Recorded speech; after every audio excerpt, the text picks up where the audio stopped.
стара традиция, която аз съм я наследила от 2000-та година, когато съм дошла. А пък още преди това се е празнувал този ден. Така че всичките да сме живи и здрави. Много се радвам да ви видя. Радвам се също така, че събрахте кораж да отпразнуваме този ден, който е традиция в клуба на чепинските пенсионери. Макар и малко отхвърлено от лъжене, Чепино си е Чепино.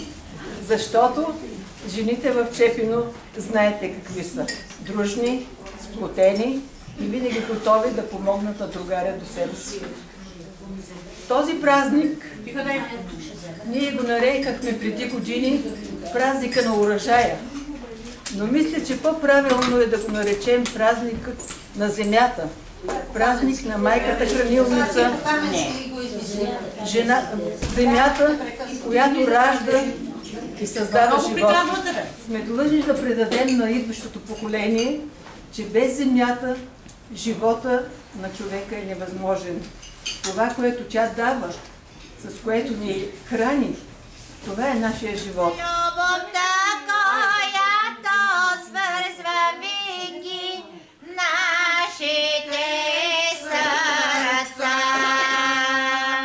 За здраве на всички, живи и здрави, до година, дай Боже, още толкова народ да бъдем в клуба.